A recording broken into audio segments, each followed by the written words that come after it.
Good afternoon. Welcome to Jim Munley's World of Weather. You clicked on to long range weather forecast discussion for March 23rd to April 6th. From March 23rd to 27th, the flow remains generally unchanged. We still have this strong area of positive height anomalies near the Aleutians or over the Aleutians, trough here in the west, and we have a ridge here that stretches from the Pacific to the Caribbean, and with above normal heights across much of the east, with nearly a zone of flow across the east central states. And the models are good agreement with this. As we go, we look at all the models, we skim through them, see very little change in the overall circulation. Now, a trough in the west and embedded energy will keep the west unsettled with rain and mountain snow. The potential exists for locally heavy rain in the south early next week. You see right here, maybe even back up here, and this is due to a moist flow that's from the Gulf interacting with a front. And then we have models are in better agreement with the system along the East Coast. You can see it starts to begin here. This is 8 p.m. Sunday night. Then we go to 8 p.m. 8 a.m. or later on at night. Then we go to 8 p.m. on Monday. This is GFS. And energy moves into the Ohio-Tennessee Valley, and another system begins to organize here.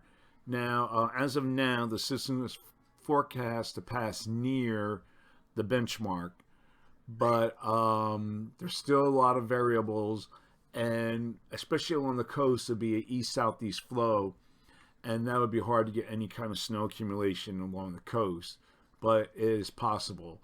And then you see that we have snow here inland across the mid-Atlantic and the northeast, but then that gradually changes to a mixture of terrain. See here, and then the system starts getting going. This is 8 p.m. Monday night, and then it moves out. That's the European, that's the GFS. This is the European. So they're in pretty good agreement on where the low is supposed to be. And we'll keep tuned for that. We still have another day to look at that. Okay, go look now at the period for March 28th to April 1st. And the flow transitions more to a zone of flow during this period. You see right here, especially on the European ensembles. And we still have our ridge, trough, and ridge configuration down here with above normal heights. So the model is pretty good agreement. So for this forecast period, I am forecasting below normal temperatures here, and I'm forecasting anomalies of 4 to 6 degrees below normal. Above normal temperatures forecast for this region here, and I'm forecasting anomalies of 4 to 6 degrees above normal. For precipitation, calling for below normal precipitation for this area, probability of occurrence 35%, and then we have above normal precipitation for this area here, probability of occurrence is 35%.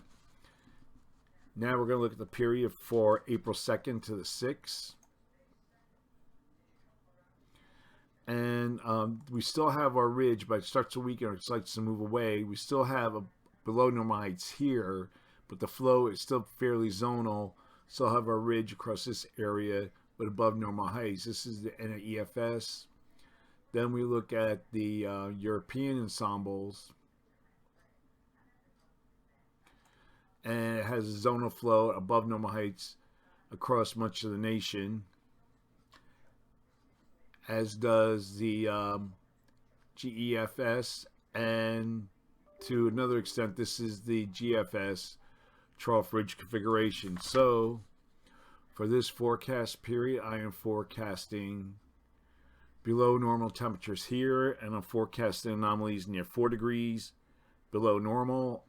Above normal temperatures are forecast for this region, and I'm forecasting anomalies near 2 degrees above normal. For precipitation, calling for below normal precipitation for this area, probability of occurrence 35%, and then above normal precipitation forecast for this region, and the probability of occurrence is 35%.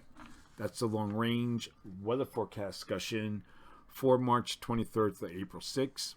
Thanks for coming, Jim Munley's World of Weather, and have a good day.